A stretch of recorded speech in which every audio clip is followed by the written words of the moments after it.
Halo Sobat Samuel, buka rekening dana nasabahmu di Star Mobile sekarang juga. Untuk panduannya, tonton video ini sampai habis ya. Jangan lupa juga untuk download Star Mobile dengan kunjungi link di description box atau scan QR Code di postingan media sosial kami. Pertama-tama, buka aplikasi Star Mobile. Kemudian, pilih menu register online. Isi alamat emailmu di kolom email dan isi kolom confirm email dengan email yang sama. Pastikan alamat emailmu aktif ya. Isi juga nomor handphonemu yang aktif dan terdaftar di bank di mana kamu memiliki rekeningmu. Kemudian, pilih opsi memiliki rekening bank yang sesuai dengan rekening bank yang kamu miliki. Setelah selesai, kamu dapat pilih lanjut. Setelah masuk halaman ini, akan ada email berisikan kode OTP yang masuk ke emailmu. Masukkan kode OTP tersebut ke kolom yang tersedia. Pastikan kembali kode yang dimasukkan sudah benar, lalu pilih lanjut. Pada halaman selanjutnya, masukkan nomor IKTP, nama lengkap yang sesuai dengan IKTP-mu, dan NPWP. Oh iya, kamu dapat mengosongkan NPWP jika tidak memiliki NPWP ya Sobat Samuel. Jika sudah, pilih lanjut. Pada halaman ini, kamu diminta untuk mengisi sejumlah data pribadi seperti status kawin, jenis kelamin, tanggal bulan dan tahun lahir, nama ibu kandung, dan lainnya. Pastikan data yang kamu isi sudah benar ya. Jika sudah terisi semua, pilih lanjut. Pada halaman ini, isi alamat email darurat, agama, nomor telepon rumah, nama kontak darurat beserta nomornya, dan alamat domisili. Jika alamat domisili sama dengan IKTP, cukup pilih sesuai domisili. Jika sudah terisi lengkap, pilih lanjut. Di halaman ini, masukkan data pekerjaan yang meliputi profesimu serta data-data lain yang diperlukan sesuai dengan profesimu. Setelah itu, pilih lanjut. Di sini, pilih kategori penghasilan kotor per tahunmu beserta sumber penghasilan tersebut. Setelahnya, pilih lanjut. Di halaman selanjutnya, baca syarat dan ketentuannya, kemudian centang semua checkbox, dan kemudian pilih lanjut. Masukkan nomor rekeningmu yang terdaftar di bank yang telah dipilih, kantor cabang tempatmu membuka rekening bankmu, dan nama pemilik rekening yang sesuai. Setelah dipastikan sudah benar, kamu dapat lanjut ke halaman selanjutnya. Isi profil risiko dan latar belakang investasi yang sesuai denganmu, lalu pilih tujuan investasimu. Jika sudah, lanjutkan ke halaman berikutnya. Di halaman ini, pilih alamat pengiriman surat yang kamu inginkan dan lanjut ke halaman berikutnya. Halaman terima kasih menandakan pengisian data pribadimu sudah selesai.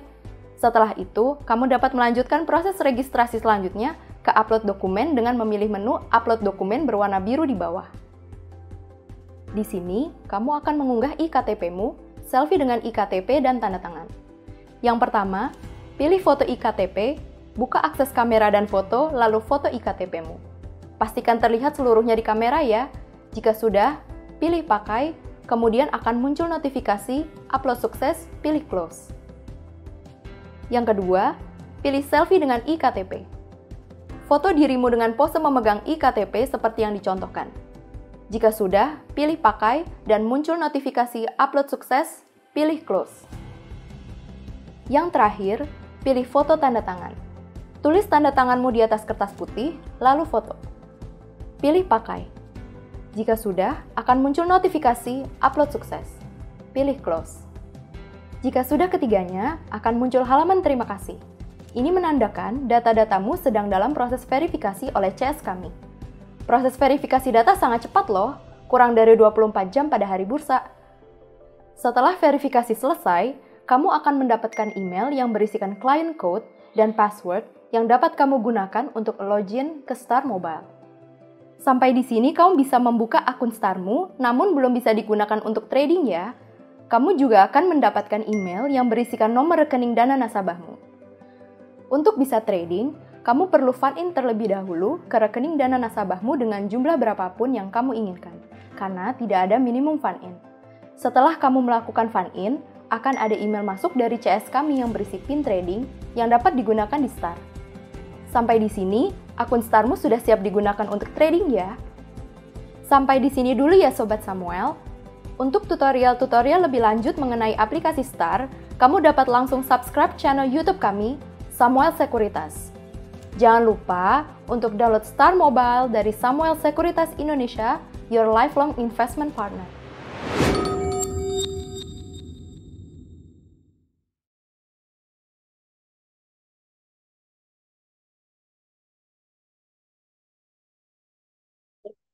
Selamat sore semuanya, selamat sore sobat-sobat Samuel. Terima kasih udah menghadiri webinar di sore hari ini bersama DRMA Dharma Polymetal. Kembali lagi ya bersama saya PB Peresia selaku Equity Research Analyst dari Samuel Sekuritas. Dan di kesempatan yang berharga ini sudah join dengan kita tamu spesial yaitu Presiden Director dari Dharma yaitu Pak Irianto Santoso. Selamat sore Pak Ir. Selamat sore PB, selamat sore semuanya. Salam Ya, sehat selalu. sehat selalu. Di kesempatan kali ini juga sudah bergabung dengan kita rekan-rekan dari Dharma juga ada Pak Ari dan Bu Tanel. Selamat sore Pak Ari, Bu Tanel. Selamat sore, Feby. Selamat sore semuanya. Sore, Ya. selamat sore semuanya. Dan juga dari Samuel Sekuritas telah join ya di acara webinar hari ini Pak Alfati selaku Senior Technical Analyst kita yang nanti akan membawakan ulasan teknikal terkait dengan Dharma. Sore Pak Alfati. Selamat sore. Ya, oke. Untuk webinar kali ini kita akan mulai dari presentasi ya atau pemaparan update dan kinerja Dharma di sepanjang tahun ini. Kemudian akan dilanjutkan dengan ulasan teknikal yang akan dipaparkan oleh Pak Alfati sebelum kita masuk ke sesi Q&A atau sesi tanya jawab. Nah, sebelum kita mendengarkan pemaparan dari Pak Ir, ini kita melihat dulu ya, kita lihat dulu video company profile dari Dharma yang sangat menarik.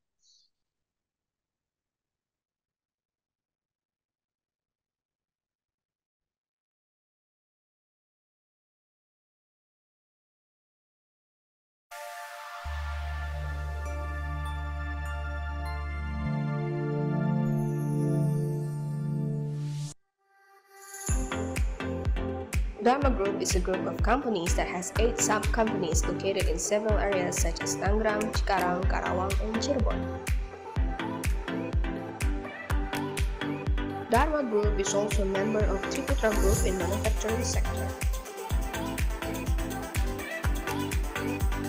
Based on company's tagline, exist to contribute, Dharma Group's vision and missions are Dharma Group's sub-companies are Dharma Polymetal, producing automotive components located in Cikarang and Cirebon.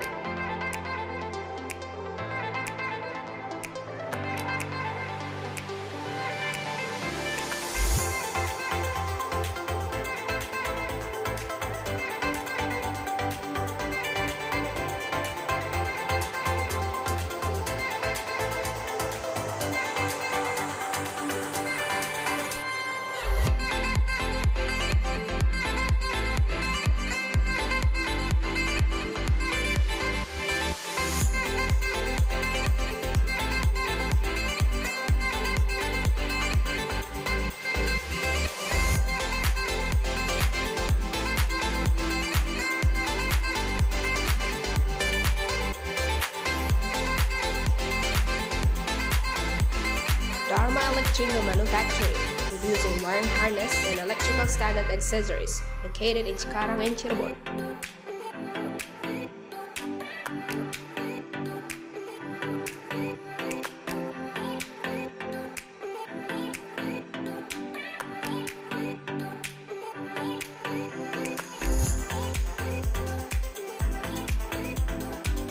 Dharma Polyplast, specialized in plastic injection, located in Tangerang and Cikarang.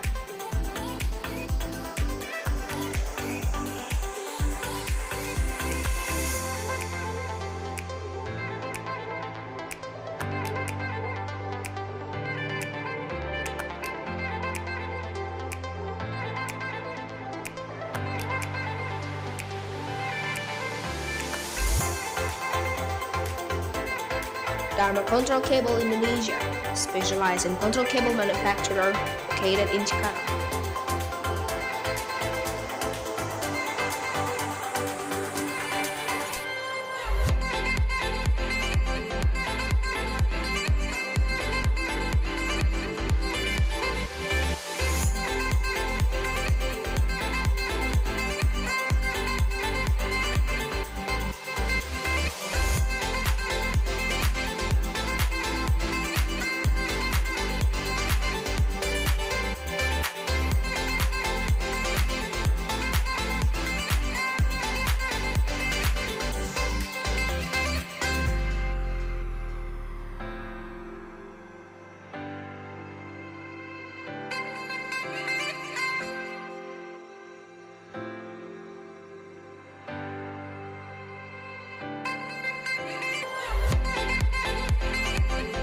Dharma Precision Parts, producing precision machining components located in Cikarang.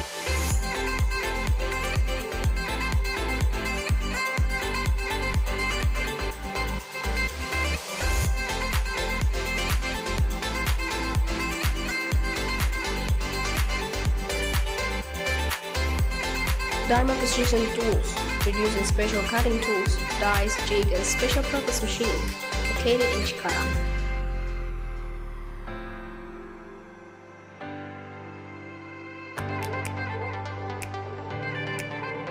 Sankei Dharma Indonesia, a joint venture company with Sankei Gikenko Group Japan, producing automotive and saw system and components located in Karawang.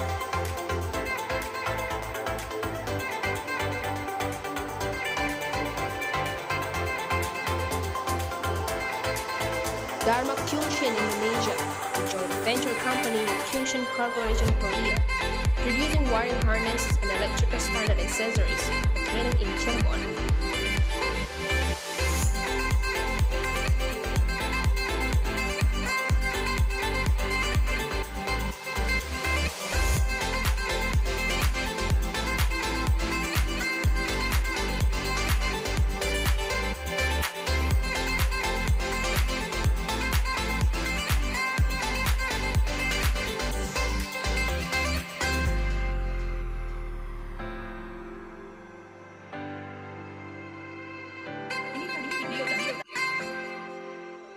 Videonya ada nggak?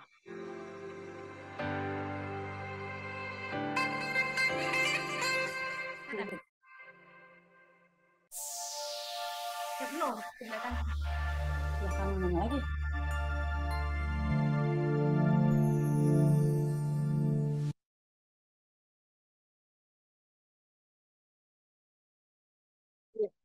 Video yang sangat menarik ya. Dari sana kita bisa lihat seberapa banyaknya produk yang bisa di-provide oleh Dharma, bukan cuma four-wheelers, tapi ada two-wheelers, ada sepeda juga ya. Banyak banget produk yang bisa di-provide oleh Dharma Polymetal. Nah, untuk mempersingkat waktu, saya persilahkan Pak Irianto Santoso untuk memberikan paparan update dan prospek dari saham DRMA. Waktu dan tempat saya persilahkan Pak Ir. Nah, terima kasih PB. Selamat sore kepada seluruh peserta webinar pada hari ini.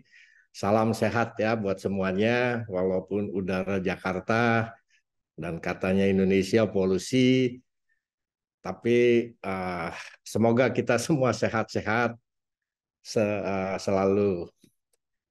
Saya juga bingung sebetulnya kalau harus presentasi nih PB, karena rasanya hampir semua sudah pernah ikut dan oke, mungkin saya akan cepat saja karena yang disajikan juga itu-itu saja dan datanya juga rasanya hampir semua sudah pernah tahu atau sudah tahu karena kan yang boleh kita share kan data yang sudah dilaporkan ke OJK kan. Jadi tapi nanti kalau ditanya jawab aja yang agak lama boleh, mungkin ya kalau ada yang tanya tadi saya udah lihat ada pertanyaan satu juga.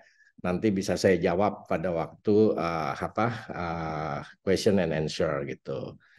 Oke ya, saya mulai Tanel cepat aja. Saya cuma akan highlight beberapa saja. Oke, tadi sebetulnya di video juga udah disampaikan bahwa Dharma Group atau Dharma Polymetal Tbk atau DRMA itu adalah bagian dari Triputra Group. Seperti kita tahu, Triputra Group adalah grup company yang didirikan oleh Bapak Teddy Rahmat atau Theodor Permadi Rahmat yang dulu pernah menjadi Presiden Director di Astra International. Kalau tidak salah dari tahun 1975 sampai tahun 1998, kemudian beliau menjadi Presiden Komisaris dari tahun 98 sampai tahun 2000, dan diminta lagi untuk turun gunung untuk menjadi Presiden Director lagi di Astra International, tetapi karena Pak Teddy sudah mendirikan Triputra di tahun 98, jadi beliau waktu itu cuma minta 2 tahun, sehingga dari tahun 2000 hingga 2002. Nah, di Triputra sendiri itu ada 4 line business. Satu agriculture, manufacturing, mining, dan trading.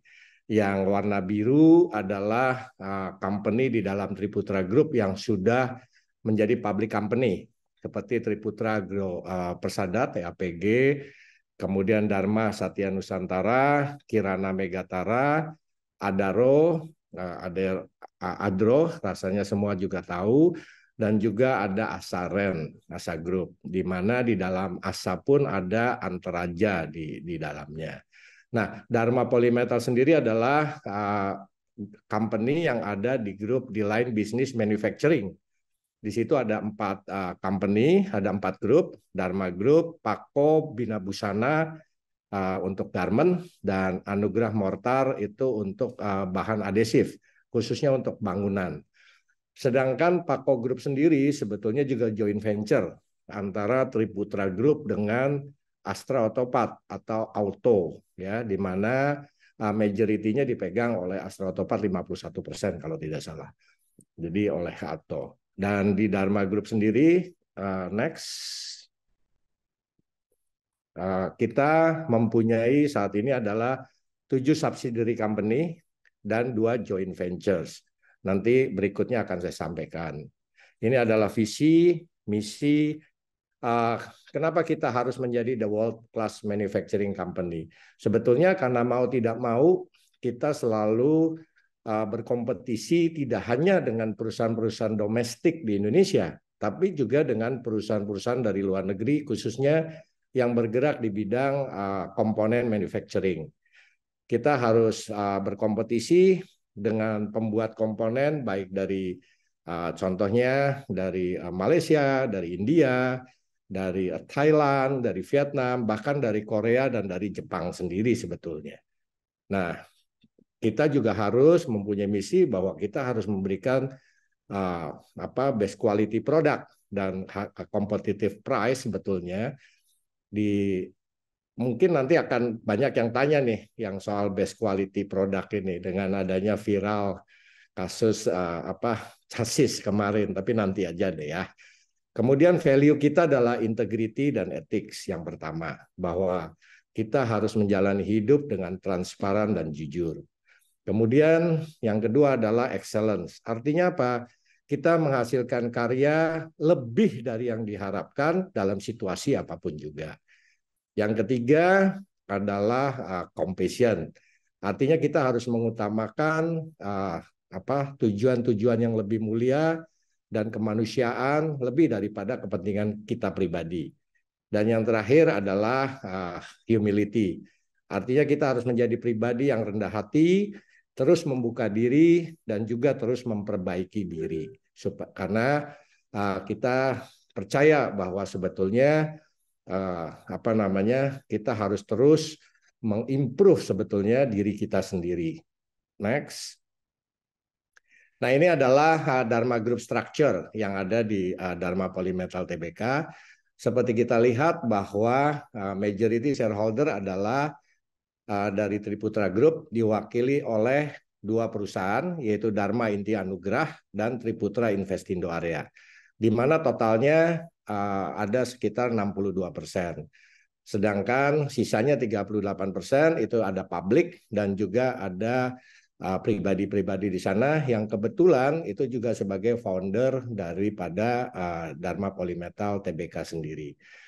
Yang warna hijau, box hijau adalah 2 joint venture company, di mana kita memegang 49% share dan 51%-nya dimiliki oleh partner kita. Yang pertama adalah Sankei Giken Group dari Jepang, dan yang kedua adalah Kyungshin Corporation dari Korea Selatan. Sedangkan yang warna biru adalah subsidiary kita yang kita memiliki atau kendali, di mana share kita lebih dari 50%. Malah sebetulnya hampir 100% semua ya, kecuali Trimitra itu 72%. Yang baru kita akuisisi sebetulnya end of January tahun ini. Next. Ini adalah manajemen kita, baik dari Board of Commissioner dan juga dari Board of Director. Nah, kalau kita lihat hampir semuanya lebih 30 tahun experience-nya di dunia otomotif. Dan most of us sebetulnya, termasuk saya sendiri, Pak Hadi Kasim juga, Pak Sukamto, Pak Iwan, kemudian Pak Wiki, Pak Darmawan, itu sebetulnya juga boleh dibilang kita lulusan Astra nih. Karena dulunya kita pernah menjadi profesional atau bekerja di Astra Group, dan khususnya di dunia otomotif, di Astranya sendiri. Next. Ini adalah lokasi dari pabrik Dharma Group yang tersebar di Cikarang, kemudian ada juga di Kerawang, dan di Cirebon. DRMA sendiri headquarter-nya yang di pojok kiri atas, itu ada di Lipo Cikarang, di Delta Silicon. Itu luasnya hampir kira-kira 14 hektar tanahnya, dan bangunannya sekitar 8 hektar, dan mungkin kalau sekarang sudah ini mesti diperbaiki nih, mungkin sekitar 9,5 lah sekarang. Karena kita sudah membangun pabrik untuk komponen Hyundai dan Toyota yang baru, yaitu misalnya suspension membernya Yaris Cross yang kemarin baru diluncurkan.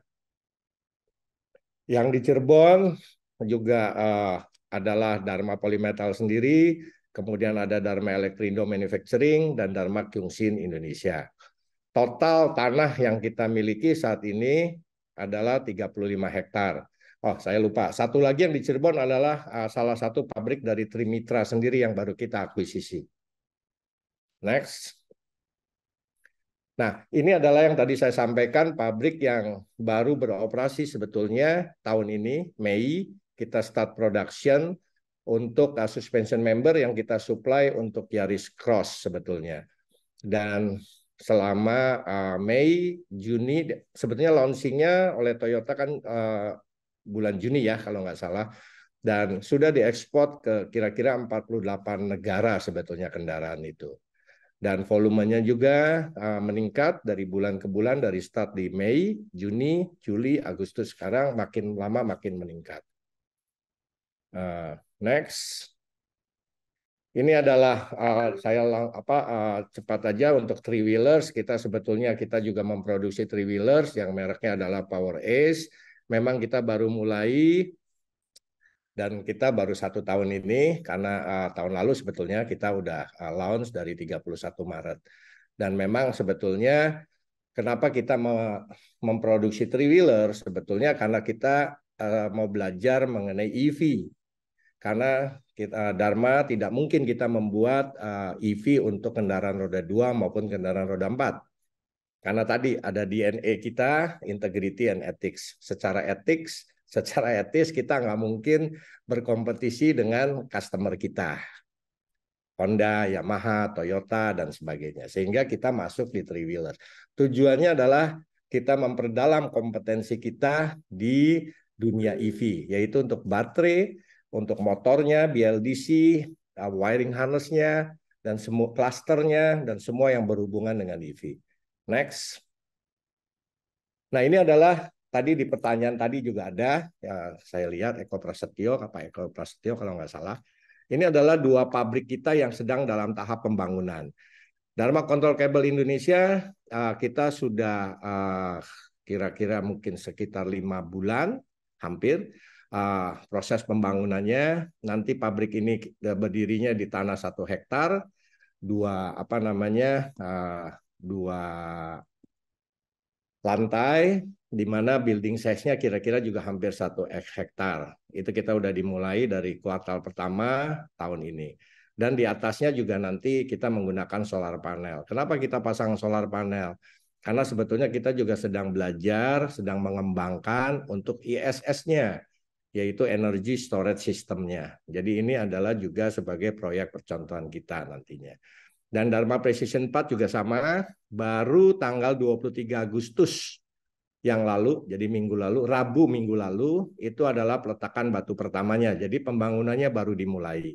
Ini juga sama, land size-nya 1 hektar. Sebetulnya posisi pabrik ini depan-depanan, itu ada di Jababeka 8. Jadi seberang-seberangan, dan dengan 2 lantai juga, kira-kira building size-nya juga 1 hektar. Baru di peletakan batu pertama itu adalah minggu lalu, hari Rabu 23 Agustus. Sama, nanti juga ini akan dilengkapi dengan solar panel di atasnya. Next. Dan ini juga tadi di solar panel itu kita juga sedang mengembangkan sebetulnya untuk ISS-nya. Demikian juga untuk EV ekosistem yang kita coba bangun adalah bagaimana kita mengembangkan atau membuat sendiri manufacturing untuk charging station, baik untuk four-wheeler ataupun untuk two-wheeler. Juga untuk mesin untuk swap sistemnya. Jadi kita sedang siapkan baik untuk fast charging maupun untuk slow charging. Jadi baik yang AC maupun yang DC. Next. Nah, ini adalah produk dari masing-masing perusahaan kita. Di first semester, total revenue kita adalah 2,7 triliun. Rasanya semua sudah pada tahu. Dharma Polymetal itu memproduksi komponen-komponen yang materialnya adalah dari metal, dari steel, sedangkan Dharma Elektrindo khususnya bergerak atau memproduksi adalah untuk wiring harness dan aksesoris elektronik, misalnya rear seat entertainment, itu kita udah supply untuk Fortuner dan juga untuk Lexus. Kemudian ada parking sensor, ada USB charger, dan sebagainya. Kemudian Dharma Polyplus, komponen yang dari plastik, karena di sini adalah plastik injection, baik untuk roda 4 maupun untuk roda 2. Sedangkan Dharma Control Cable itu untuk cable control, misalnya brake cable, accelerator cable, dan juga yang terakhir kita mengembangkan baterai pack di sini, yang kita juga sudah diminta oleh beberapa pemain dari motor EV, khususnya untuk two-wheelers ya. Karena kan kalau two-wheelers atau yang bermain di motor EV, jika ingin mendapatkan insentif yang sebesar 7 juta rupiah itu, maka harus memenuhi lokal konten TKDN minimal di 40%. Next. Ini Dharma Precision Parts, Dharma Precision Tool. Dharma Precision Tool adalah engineering company kita sebetulnya karena memang banyak menghasilkan hanya untuk ke tempat kita sendiri, untuk special purpose machine, dan juga untuk ke customer. Kita banyak membantu customer di dalam penyediaan special purpose machine ini. Saicono, kita ini trading company, di mana kita adalah memegang sebagai distributor untuk Lotte Chemical, khususnya untuk polipropilen. Dan pada saat ini customer kita adalah the first tier untuk plastic injection dari Daihatsu. Nah, Trimitra adalah perusahaan yang baru kita akuisisi akhir Januari lalu. Produknya mirip dengan kita. Next slide akan lebih jelas. Nah, Trimitra, kenapa salah satu alasan kita melakukan akuisisi terhadap Trimitra adalah karena 30% dari revenue-nya itu datang dari Yamaha. Itu yang membuat kita tertarik untuk melakukan akuisisi. Karena Dharma sendiri kan lebih banyak kita supply untuk motor Honda. Jadi pada saat ini kita mensupply dua pemain besar sebetulnya, Honda yang 77% dan yang Yamaha 20% market share-nya. Next. Nah, ini adalah pabrik Trimitra, itu ada dua, satu di Cikarang dan satu lagi di Cirebon. Yang di Cikarang dekat dengan kita, paling 5-10 menit udah jaraknya, dan yang di Cirebon ini letaknya ada di Cirebon sebelah timur. Jadi kalau ke gerbang tol Cirebon yang timur, kalau pabrik Dharma itu adalah di Cirebon bagian barat. Next. Ini untuk Sankei, untuk joint venture kita, Sankei Dharma Indonesia dan Dharma Akyungshin. Revenue dari kedua joint venture ini tidak bisa kita consolidate karena kita hanya 49%. Tetapi secara total sebetulnya 700 miliar rupiah selama the first semester ya tahun ini. Next. Ini adalah ekosistem kita. Kita selain mempunyai joint venture, kita juga mempunyai strategic technology partners. Jadi partner kita secara teknologi itu juga ada dari Korea, ada dari Jepang, ada dari Taiwan, ada dari Malaysia, di mana kita melakukan kerjasama. Yang bagian bawah adalah customer kita, Astra Honda Motor, Honda, Yamaha, Kawasaki, Suzuki untuk roda 2, Toyota, Daihatsu, Hyundai, Honda, Suzuki, Mitsubishi untuk roda 4, dan juga Astra Autopart sendiri sebetulnya adalah customer kita. Karena anak-anak kita mensuplai kepada beberapa anak perusahaannya dari Astra Autopart, seperti ASKI, kemudian Akebono, Denso, Astra Joku, GS Baterai sendiri, itu kita mensuplai ke mereka. Next.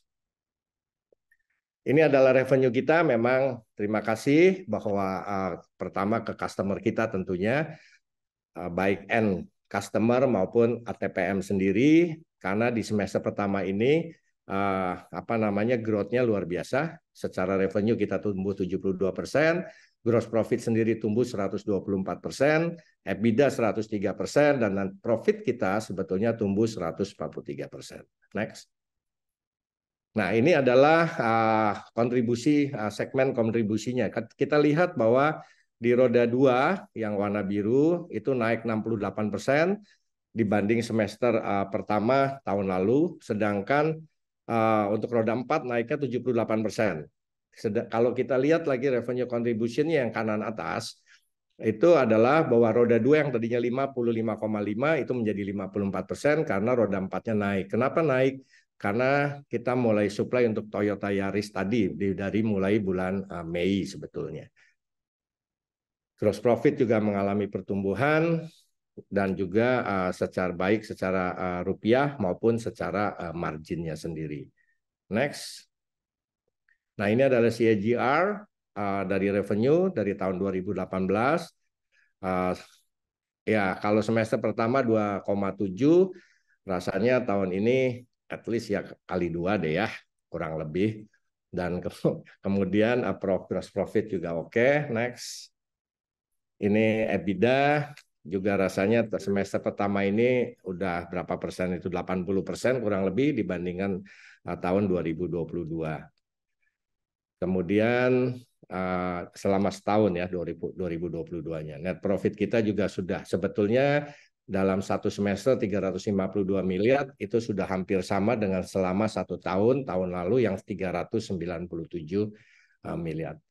Next. Oke, ini aset juga tumbuh, equity kita juga udah 1,7 triliun semester pertama. Secara financial ratio juga rasanya baik ya.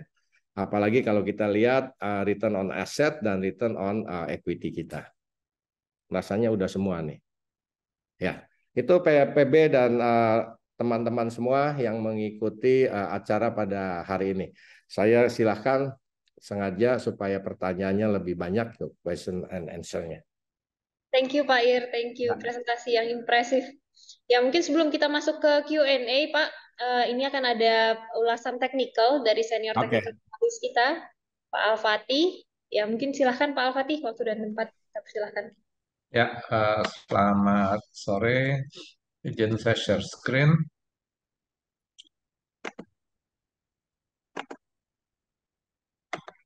Ya.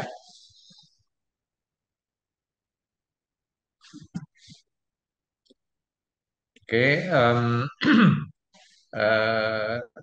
Dharma ini masuk ke dalam indeks cyclical index ya. Nah, ini kita lihat bahwa dalam year to date untuk indeks ini itu outperform ya terhadap saham-saham yang lain, apalagi terhadap IHSG ya.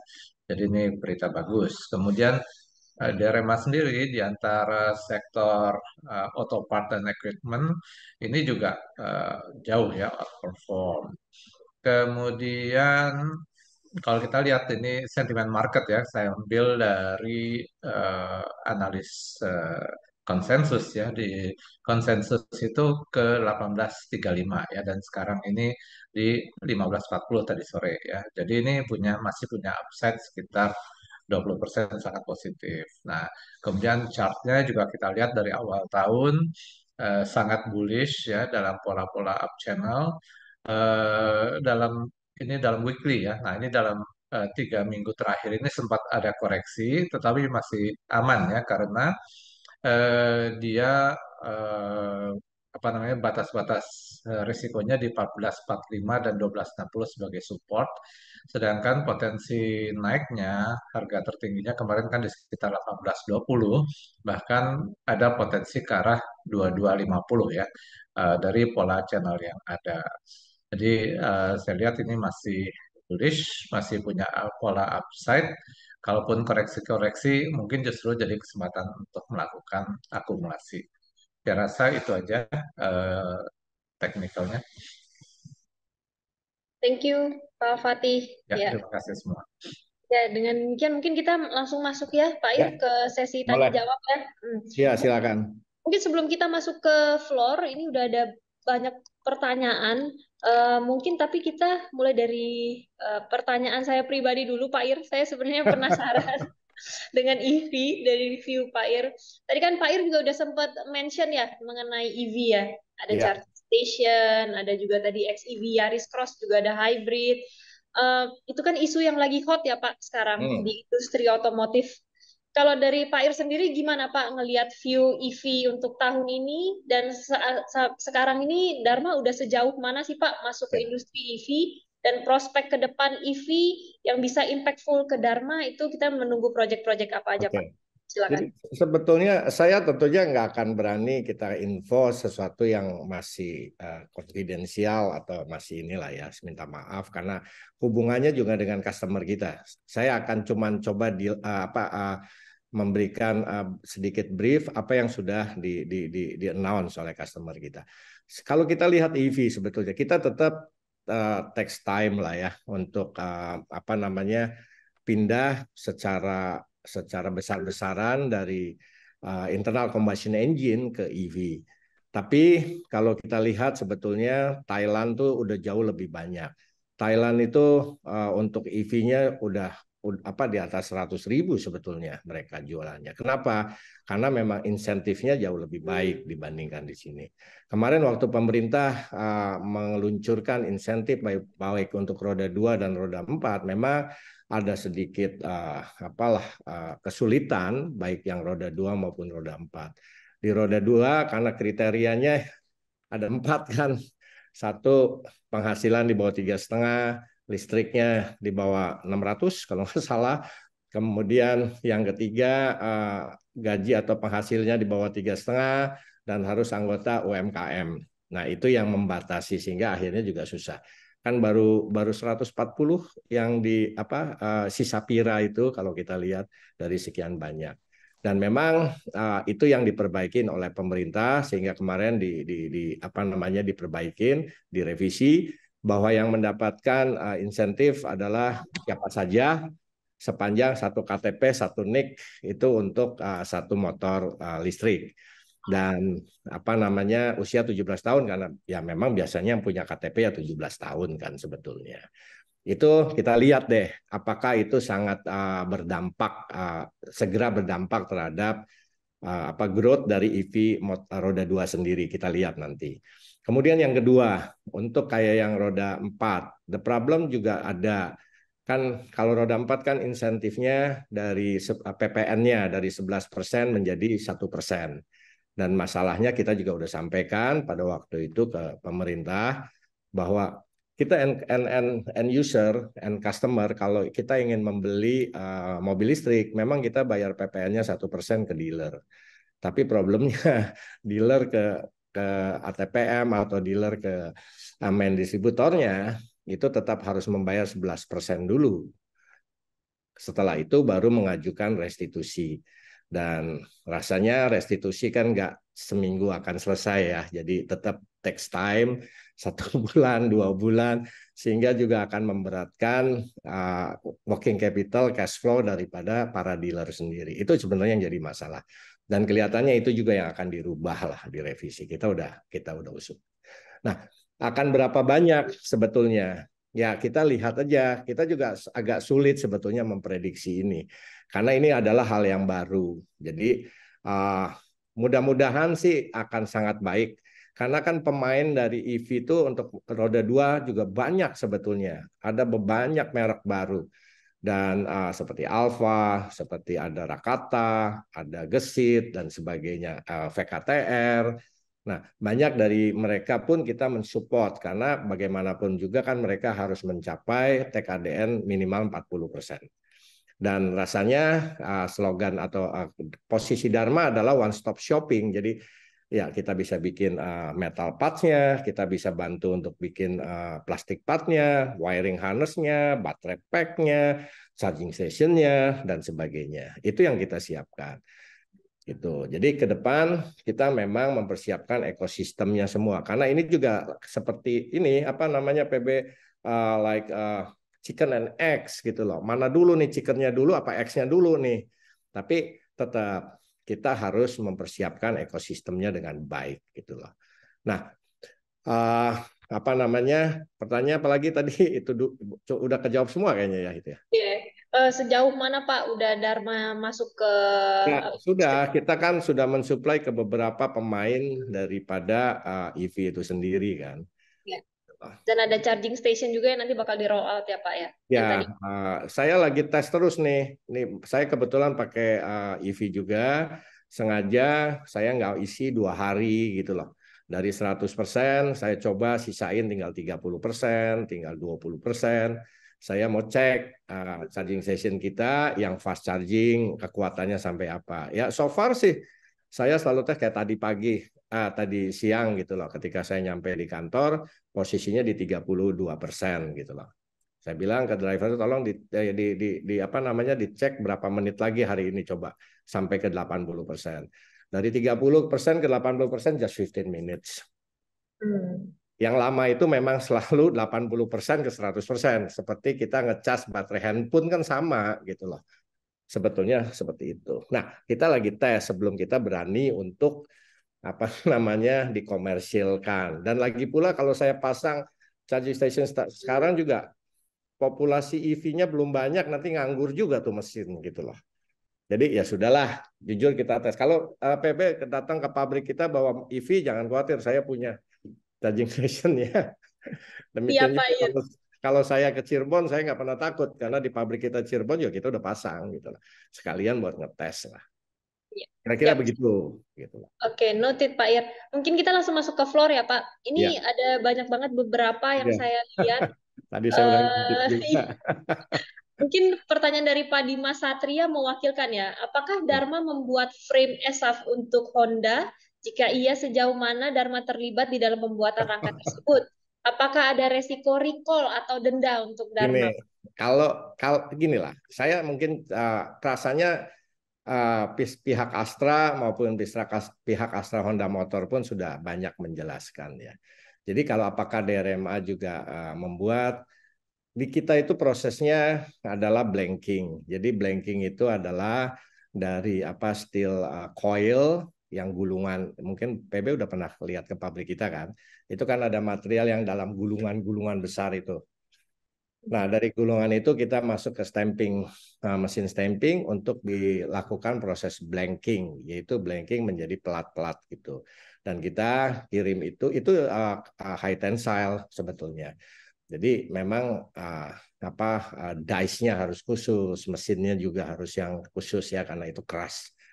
Jadi sebetulnya dari segi ketahanan dari materialnya sendiri harusnya no problem. Karena itu sangat-sangat memenuhi persyaratan. Dan kedua, yang setahu saya adalah memang kita kirim ke AHM dan proses itu dilakukan di pabrik-pabriknya di Astra Honda Motor. Gitu. Seperti juga diumumkan di AHM sendiri. Dan sampai saat ini pun saya kalau ditanya, apa sih, kenapa, saya bilang gini deh. Astra Honda Motor itu kan joint venture antara Astra dengan Honda Jepang kan, 50-50 kan, gitulah. Itu juga ada, rasanya gampang lah, tinggal buka websitenya ASI juga langsung ketahuan gitu. Dan rasanya juga nggak mungkin bahwa mereka mendesain frame chassis tanpa melakukan penelitian, tanpa melakukan studi, tanpa melakukan uji coba sebelumnya. Jadi harusnya by design that is nothing wrong gitu loh. Itu harusnya benar gitu loh. Dan bagaimana dengan prosesnya sendiri di dalam pabriknya, welding dan sebagainya. Udah dijelasin, rasanya cukup banyak penjelasan dari mereka juga. Dan paintingnya juga dan sebagainya. Dan satu hal, emangnya Astra Honda Motor tuh perusahaan yang baru kemarin, rasanya juga enggak kan. Federal Motor dulunya kan Federal Motor itu berdiri tahun 71. Jadi kira-kira kalau sekarang udah 50 tahun gitu loh. Dan udah memproduksi berapa juta gitu loh. Jadi secara proses sendiri harusnya memang tidak ada apa namanya inspection dan sebagainya, pasti mereka melakukan dengan ketat gitu loh. By proses. Saya sih nggak bakal bilang bahwa itu ada masalah di proses. No, saya bilang itu pasti udah dilakukan inspection yang luar biasa. Jadi kalau apa namanya, apakah tapi ada satu dua ya namanya proses ya tetap mungkin ada satu dua yes. Tapi di mananya ya menurut saya tetap sudah dilakukan inspection seperti itu. Dan kalau kita lihat bukan cuma motor musimnya kan, mobil-mobil juga kadang-kadang ya BMW, let's say Toyota, ya kadang-kadang aduh ada ininya ya sudahlah gitu loh. Bahwa karena gini, kalau by prosesnya salah atau by desainnya salah, mestinya semua unit kena gitu loh. Nggak cuma sporadis 1, 2, 3 unit gitu loh. Kalau kesalahannya adalah di proses maupun di desainnya. Itu prinsip kita. Kita kan saya juga engineer gitu loh. Jadi mestinya begitu gitu loh. Nah, apakah ada faktor-faktor yang lain? Ya mereka juga masih menyelidikinya kan. Saya juga nggak berani lancang lah kalau mereka kan yang menyelidiki kan dari pihak Honda sendiri. Jadi kita tunggu aja di situnya. Apakah mau recall atau enggak ya saya juga nggak tahu. Itu mesti tanya ke sana. Tapi menurut saya enggak lah karena kalau recall itu kalau udah banyak dan secara sistem salah, secara konsep salah, secara proses salah gitu. Itu baru. Noted Pak ya. Jadi in summary, walaupun ada masalah di Honda, Ya. sejauh ini Dharma nggak kedampak negatif ya Pak Ir ya? So far enggak. Gini, kita udah di bulan Agustus di ujung kan. Kemarin kita baru review juga. Jadi biasanya memang minggu terakhir tuh saya selalu ngadain review. Kira-kira bulan ini seperti apa sih revenue dan sebagainya, profitability-nya juga.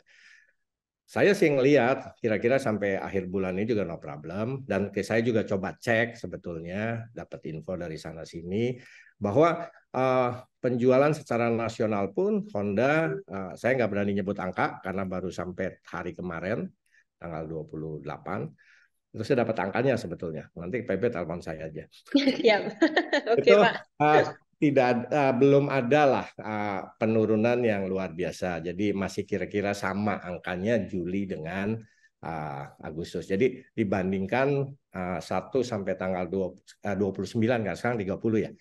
1 sampai 29 Juli dengan 1 sampai 29 Agustus. Masih kurang lebih sama lah gitu loh. Kurang lebihnya penjualan. Jadi dan kalau saya ngelihat biasanya kita dapat juga rencana produksi untuk bulan September kan di minggu ketiga atau minggu keempat, fix forecast-nya, fix output-nya dari customer kita gitu loh. Karena kita harus mempersiapkan kan untuk September produksi orang, mesin, material dan sebagainya. Dan saya melihat sih nggak ada perubahan gitu lah. Noted. Siap Pak Ir. Menyambung tadi yang Pak Ir sempat ngomongin tentang kinerja Dharma ya Pak sampai di akhir bulan ini atau bulan lalu ya. Ya. Ini ada pertanyaan dari Pak Eko Prasetyo. Apakah revenue kuartal 3 Dharma sudah kembali normal mengingat kalau Q2 kan agak menurun ya gara-gara libur Lebaran? Ya total kan 2,7 first semester, 1,5 plus 1,2 kan kurang lebih di situ kan. Ya kurang lebih kalau kita udah lihat di Juli, lihat di Agustus hampir habis, kemudian lihat forecast-nya di outlook-nya di September, kurang lebih mungkin sama dengan Q1 kurang lebih. Saya nggak berani kasih angka, tapi kurang lebih. Tapi pasti kalau saya kasih angka nggak pernah salah lah, kurang lebih sama lah gitu. Siap. Okay. Mudah-mudahan nggak ada apa-apa yang luar biasa. Nanti kan laporan kita juga keluar di Oktober. Nah, bener nggak gitu lah. Kurang lebih hampir sama dengan Q1. Sama. Bisa, ya sama lah. Sebenarnya udah gatal sudah menyebut angka. Cuman katanya nanti di record dan dipasang di YouTube, saya nggak berani ngomong jadinya. Ya, oke Pak Ir. Ini Oke. ada next question Pak. Masih tadi terkait EV ya Pak. Hmm. Kan kita baru dapat info nih kalau hari ini ternyata pemerintah rencananya mau naikin untuk subsidi konversi motor Hmm. ya. Jadi kan ada yang 7 juta untuk beli baru, ini ada subsidi lagi yang buat konversi nih. Ya, Dari 7 juta menjadi 10 juta. Itu kemungkinan ke depan apakah Dharma juga bakal masuk ke konversi ini Pak? kita udah siapin, kita udah dapat izinnya, sertifikatnya, kita juga udah kirim unitnya untuk apa namanya SUT, sertifikat uji tipe dan sebagainya. Ya, saat pertama mungkin kita sih cuman mau, prinsipnya kita udah dapat izin. Tapi prinsipnya juga kita cuman mau bantu tahap pertama karyawan kita. Karyawan kita tuh ada 6.000 orang loh. Dan Ya, kuotanya kan cuma 50.000. Ya kan? Tahun ini 50.000 unit. Tapi kita akan lakukan itu. Kenapa? Karena kita juga, ya jujur aja, kita juga kan sedang mengembangkan banyak untuk EV. Tadi saya sempat sebut ada BLDC. BLDC adalah brushless direct current, yaitu motor listriknya sendiri. Kan sekarang hampir semua kan juga masih import 100% dari China. Kita Dharma itu manufacturing company. Jadi di kepala kita tuh selalu mikirnya, kenapa saya nggak bikin lokal? Kenapa kita nggak bisa bikin sendiri? Gitu loh. Kemudian kita juga mengembangkan misalnya cluster itu yang apa namanya, yang di speedometer itulah yang buat nunjukin baterainya tinggal berapa, kilometernya mesti berapa lagi dan sebagainya gitu loh. Jadi prinsipnya kita nggak mau jadi penonton. Dharma is manufacturing company dan engineering, dan kita punya engineer. Jadi kita selalu berpikir ya kita mesti lokal gitu loh. Dan buat customer juga rasanya mereka lebih suka untuk lokal. Kenapa? Kalau mereka harus import, mereka harus import dalam jumlah berapa? Inventory mereka, cost of fund-nya seperti apa? Cost of money-nya seperti apa? Inventory di sana, di kapal, di warehouse-nya dia, di pabrik dia, dan sebagainya. Kalau udah bikin lokal kan tinggal telepon saya, Pak Ir, saya minta 100 unit, 200 unit bulan depan. Nah, kan inventory-nya di kita, gitu lah. betul, betul. Jadi itu salah satu juga, jadi win-win lah nantinya. Jadi banyak hal sebetulnya yang kita juga mau kembangkan. Ya, saya cuma bilang seperti itu, sampai di mananya ya nantilah pelan-pelan pasti kita umumin secara resmi gitu lah. Tapi itu kita sedang kerjain. Ya. Noted Pak Ir. Kita ke next question Pak. Ada dari Bu Claris. Ini tentang otomotif secara keseluruhan ya.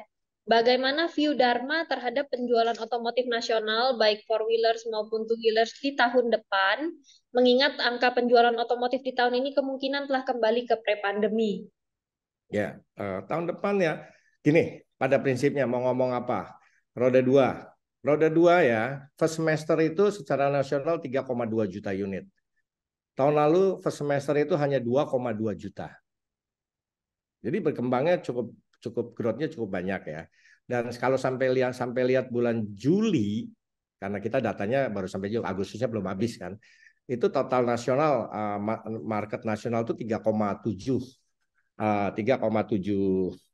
hampir 3,7 juta, 3,6 sekian.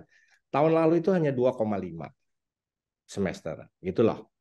Untuk apa namanya? Untuk two wheelers. Untuk four wheeler sendiri itu kita mesti ngelihat adalah total quantity untuk 7 bulan. 7 bulan pertama di tahun lalu itu adalah 803.000 unit. Tahun ini itu 877.000 unit. Itu domestik plus apa namanya market. Jadi wholesale plus ekspor. Wholesale-nya sendiri tahun ini memang nggak banyak berubah dibanding tahun lalu. 561.000 menjadi 586.000 kurang lebih, 590.000 lah. Jadi kalau apa namanya karena sampai first semester itu 505.000 kurang lebih. Nah, ekspornya itu dari 242 menjadi 290.000 unit. Jadi Indonesia tuh memang sedang ngembangin juga pasar ekspornya, gitu loh. Ekspornya pun berkembang sangat tinggi. Jadi wholesale dan ekspor selama 7 bulan itu tumbuh hampir 10%, 803 menjadi 877. Tahun lalu sebetulnya secara total kan domestiknya 1050-an ya, 1.050.000 unit. Ekspornya kira-kira 400-an. Jadi 1,4 lah, 1,45 kurang lebih secara total. Tahun ini mungkin itu 1,1 juta untuk domestik plus mungkin di atas 500 untuk ekspor. Dan itu kita ngitung ekspornya adalah dalam bentuk CBU, complete build up. Dan kalau kita lihat antusias dari market di Gias, sebetulnya saya juga kaget sendiri sih gitulah. Ketika ke sana kunjungin yang dan laporan di news di media-media kan penjualan selama Gias kan juga luar biasa lah. Ya nanti kita lihat sampai Agustus berapa nih yang di Gias nih secara totalnya. Gitu ya kurang lebih. Jadi mestinya tahun depan tanya berapa? Ya tergantung daripada memang harusnya tumbuh. Apalagi kalau saya selalu bilang density untuk mobil di Indonesia itu masih kecil kok. Baru 78 unit per 1.000 penduduk. 78 mobil per 1.000 orang penduduk di Indonesia. Compare to Thailand, 280 loh di Thailand. Gitu. Malaysia 460-an kurang lebih. Jadi kalau Indonesia 78, jadi 150 aja, itu kan artinya double gitu loh. Nah, kapan? Memang tergantung terhadap GDP per kapitanya. Nah, Indonesia tahun ini kan diumumin GDP-nya berapa ya? 4.600, 4.800 US dollar per kapita. Dan jangan lupa, target pemerintah sendiri di 2030 itu kurang lebih di 10.000, 12.000 kan GDP-nya. Ya mudah-mudahan tercapai. Tapi kalau kita lihat kota Jakarta, kota Surabaya, kota Semarang di kota-kotanya, ya memang GDP-nya udah di atas 10.000 gitu loh. Noted, Ya, Pak Ir. kurang lebih begitulah. Tapi tahun depan saya sih yakin lah masih tumbuh. Apalagi kan pemerintah sangat mendukung industri otomotif, insentif dikasih, jalan tol dibuat. Sekarang lagi bikin Bandung Cilacap lewat selatan, gitu loh. Terus tol yang utaranya ada line kedua, ya kan? Nah kalau nggak diisi kendaraan terus mau diisi apa jalan tolnya? Jadi mestinya itu tetap akan ada tumbuh. Makanya Dharma, saya juga ditanya sama Pak Teddy Rahmat, kamu masih yakin di komponen otomotif? Ya yakin sekali Pak, saya bilang itu. Growth-nya tetap ada kok. Kita tuh masih kecil kok secara density. I see. Noted, Pak. Very clear, Pak.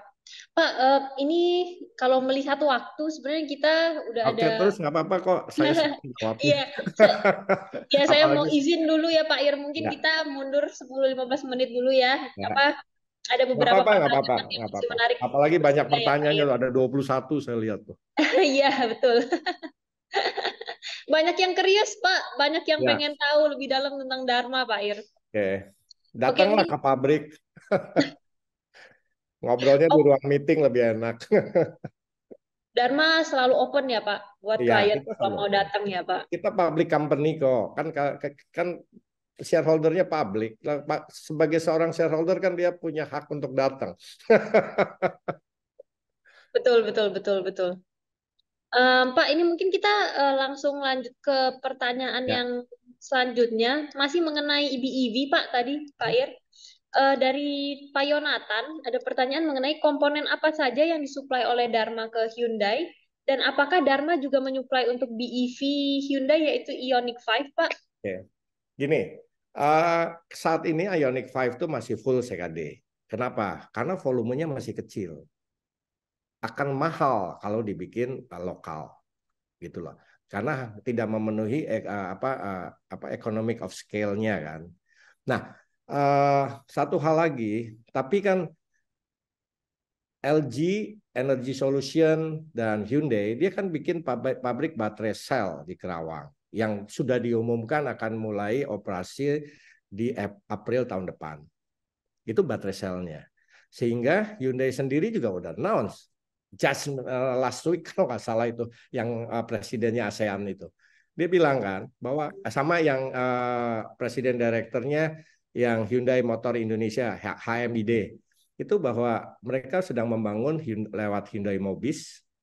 Hyundai Mobis itu anak perusahaan Hyundai yang bergerak di bidang komponen kayak Denso, yang besarnya tuh mirip Denso, Bosch dari Jerman, Faurecia dari Perancis, jadi besar sekali. Mereka membangun untuk membuat baterai pack-nya Hyundai di Cikarang dekat kita. Nah, komponen-komponennya apakah mereka bikin sendiri? Enggak, mereka hanya meng-SC. Komponennya dari mana? Ya sebagian dari Dharma Group. Wiring harness-nya dari mana? Dharma Kyungshin Indonesia. Kenapa? Karena Ioniq 5 di Korea, itu wiring harness-nya yang bikin, itu adalah Kyungshin Corporation, partner kita. Termasuk portable charger-nya. Itulah. Nah, untuk di baterai pack sendiri kan ada baterai sel, ditutup, ada cluster-cluster, ada wiring harness, kabel-kabel yang tadi Dharma Kyungshin, kemudian ada cover-nya dan sebagainya. Nah, kita juga berpartisipasi di situ. Salah satu yang kita install kan kemarin dan sekarang sedang trial adalah ED Paint kita, yaitu untuk baterai pack-nya roda 4. Ya, tahap pertama customer kita yang udah siap adalah di Hyundai sebetulnya. Tapi kapan? Ya mulai nanti. Nah, kemarin juga udah diumumin kan di launch di media oleh presidennya Hyundai Motor Indonesia bahwa mereka akan meluncurkan BEV yang kelasnya di bawah 600 juta kan. Nah, saya nggak bisa ngomong apa-apa das, karena nanti saya dipanggil, dipenggal saya. Jangan. Nah, kira-kira begitu dulu aja. Nah, itu untuk roda 4 gitu loh. Dan kalau ditanya baterai pack mobil ukuran berapa sih? 2 meter kali 1,3 meter. Gede kan? Gede. Butuh mesin yang besar, butuh painting yang besar, butuh kapasitas yang besar. Nah, rasanya kita yang paling siap deh. Siap, Pak. Ditunggu upcoming project-nya, Pak. Ditunggu bakal muncul di news-nya ya, Pak. Ya, nanti. Pokoknya saya masih, ya udah gitu-gitulah. Ya, oke. Lanjut, Pak. Ada pertanyaan dari Pak Wanda Ahmad terkait dengan AHM Honda Motor nih, Pak. AHM baru saja meluncurkan motor listrik di Gias 2023. Apakah Dharma menyuplai komponennya? Belum lah, karena mereka pun kan ini masih tes masih dalam jumlah yang kecil lagi. Kalau jumlahnya masih kecil, kalau dilokalin semua ya jadi mahal gitu loh, karena kan harus bikin dice, tooling dan sebagainya. Tapi percayalah bahwa saya juga nggak bisa ngomong. Ini lagi, kalau di ruang meeting saya ngomong. Pokoknya kita lagi nyiapin semua gitu loh, komponen-komponennya apapun yang mungkin tahun depan mulai dan sebagainya gitu loh. Tapi yang sekarang ya baru juga di launching. Siap, siap Pak Ir. Oke, kita next question ada dari Bu Bella Natania. Setelah TCH atau Trimitra Citra Hasta, apakah Dharma ada rencana lain untuk akuisisi ke depan, Pak? Lagi in proses. Jadi kita ada beberapa rencana, tapi saya belum bisa bilang lagi karena masih NDA. Nanti saya umumin lah kalau udah. Tulisannya gitu-gitu dah di koran. Kan mau nggak mau juga saya mesti umumin gitu loh, keterbukaan kan. Ya.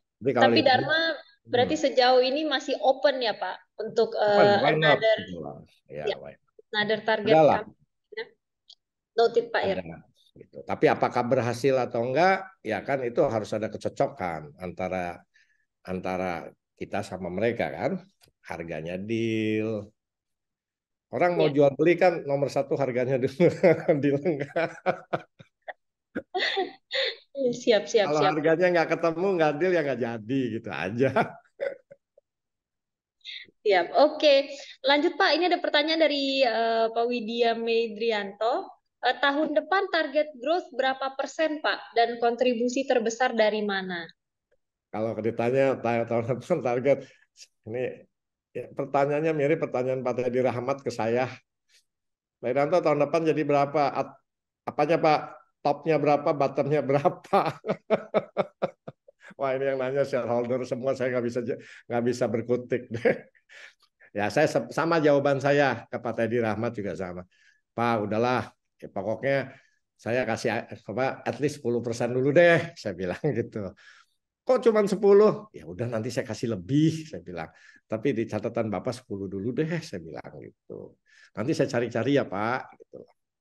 Ya seperti tahun ini kan target kita 25% kan di awal tahun. Di awal tahun loh, apa kita ngomong akhir tahun ya kita ngomong. Kan kalau kita lihat 2,7 first semester, kalau jadi 5 lebih, tahun lalu 3,9, ya kan lebih dari 25% sih gitu loh. Karena sebetulnya tahun lalu tuh saya cuma mentargetkan ya udah sekitar ya segitulah gitu loh. Lebih termasuk profitability-nya gitu loh. Jadi kalau ditanya ya segitu dulu deh ya. Oke Pak Ir. Dan kayaknya para analis juga udah tahu nih Pak, kalau Pak Ir selalu kasihnya yang konservatif ya Pak. Enggak Growth-nya. sih. Saya takutnya bahaya nanti. Enggak. Oke. Next question nih Pak. Dari Pak Andi, izin bertanya, dan dengan beberapa plan atau pabrik baru yang beroperasi mulai 2023 sampai dengan awal 2024, bagaimana dampaknya terhadap revenue dan net profit Dharma secara persentase Di tahun ini. tahun Ya, 2023 dan 2024? ya tahun ini kan yang ngitung sendirilah gampang kan. Sekarang tadi saya udah kasih clue. Semester pertama 2,7 triliun, Q3 mungkin akan sama dengan Q1 mungkin. Profitnya ya kurang lebih seperti itu. Sekarang kan profitnya kemarin kan udah 350 kan, 350. Tapi kan yang 50-nya karena apa namanya negatif goodwill. Jadi sebetulnya dari operation kita kan 300, ya kan, gitulah. Nah, first semester, ya anggap aja begitulah, gitu loh. Kurang lebihnya. Ya mudah-mudahan semuanya running well lah. Karena memang saya yang kadang-kadang nggak bisa tidur kalau ada apa-apa sih. Gitu. Karena nakodanya kan tanggung jawab, gitu lah. Gitu. Nah, tahun depan at least nanti makin dekat akhir tahun lebih jelas lah. Sekarang baru Agustus. Karena kita juga belum tahu nih, belum terima apa namanya forecast dari customer. Kita kan bikin forecast, tapi kan kita juga mengacu kepada forecast mereka. Nah, biasanya dekat-dekat akhir tahun ketika kita membuat planning cycle buat tahun depan lah, kita lebih tajam lagi. Jadi kalau tanya di sekarang, ya at least 10% deh. Ya, siap Pak Ir. Noted Pak Ir. Lanjut Pak, ini ada pertanyaan masih tentang EV dari Pak Reza Fahlevi. Mengapa implementasi EV di Indonesia masih lambat? Apa saja kendalanya? Ya tadi salah satunya. Rasanya insentif harus banyak diperbaikin. Karena mau dilihat di Thailand, di Malaysia, di Vietnam, itu juga mulainya dari insentif dari pemerintah. Jadi mau nggak mau pemerintah memang harus ikut campur dalam hal ini, memberikan insentif yang lebih apa namanya applicable, yang mudah diimplementasikan gitu loh. Ya. Noted Pak Ir. Mungkin pertanyaan tadi menjadi pertanyaan terakhir kita ya Pak Ir. Habis. Masih ada beberapa pertanyaan tapi kayaknya overlapping Pak. Ada yang overlapping dengan jawaban yang tadi. Ya. Mungkin nanti kalau sobat-sobat Samuel masih ada pertanyaan yang ingin ditanyakan ke Dharma, bisa email ke kita. Nanti kita sampaikan. Ya Pak Ir? Ya. Nah, yang terakhir tuh Pak Bahaiki apa tuh? Oh, itu kalau ya lumayan lah. Kan bagus kok. Jadi profitnya bagus-bagus lah. Tapi memang yang apa namanya kontribusinya yang joint venture ya tetap jauh lebih kecil dibandingkan yang kita kelola sendiri gitu loh. Noted. Oke Pak Ir. Siap. Thank you banyak Pak Ir untuk pemaparan tentang Dharma. Terima kasih semuanya ya. Pak. Ya. Jadi saya minta maaf juga kalau ada yang saya nggak bisa jelasin karena memang banyak rambu-rambu yang harus saya jaga juga, kalau nggak saya yang disemprit nanti. Siap. Mungkin sebelum kita tutup Pak, webinar ini ada 1-2 kata penutupan dari Pak Ir untuk sobat-sobat Samuel. Silakan Pak. Oke, pertama tentunya saya mengucapkan terima kasih, yaitu ke customer kita lah ya. Karena tanpa adanya customer kita juga nggak ada. Jadi saya juga pada kesempatan ini mengucapkan terima kasih, kan nanti karena ada YouTube-nya kan. Jadi mengucapkan terima kasih ke seluruh customer kita. Baik customer yang direct dengan kita maupun sebetulnya customer yang nanti beli mobil dan beli motor. Terserah mau beli mobil, motornya apa aja, itu pasti komponennya ada yang dari kita gitu loh. Itu yang pertama. Yang kedua, ya terima kasih juga kepada para analis dari seluruh sekuritas, dari semua retail, dari semua fund manager, dari semua aset management. Ya tanpa kalian juga sebetulnya DRMA nggak ada apa-apanya gitulah. Jadi saya juga sangat berterima kasih. Kalau soal tadi harga saham turun, nanti juga naik kok. Harga saham naik, ya suatu saat juga ya ada turunnya juga. Kalau naik terus nanti nggak ada orang yang mau beli juga sih sebetulnya. Jadi ya udah biarin aja. Tapi satu hal yang selalu saya bilang adalah bahwa performance perusahaan itu buat saya nggak boleh turun. That is my responsibility dan our management responsibility itulah untuk menjaga perusahaan itu harus tetap growth baik dari segi revenue maupun dari segi profitability. Nah, kenapa revenue kita harus terus growth? Itulah. Karena fixed cost itu akan naik tiap bulan, tiap tahun, menaikkan gaji, energi dan sebagainya. Jadi untuk menghadapi itu ya kita tetap harus lakukan efisiensi, productivity yang ditingkatkan, dan revenue kita harus naik. Kira-kira begitu. Itu tanggung jawab kita. Ya. Thank you Pak Ir. Thank you Pak Ir.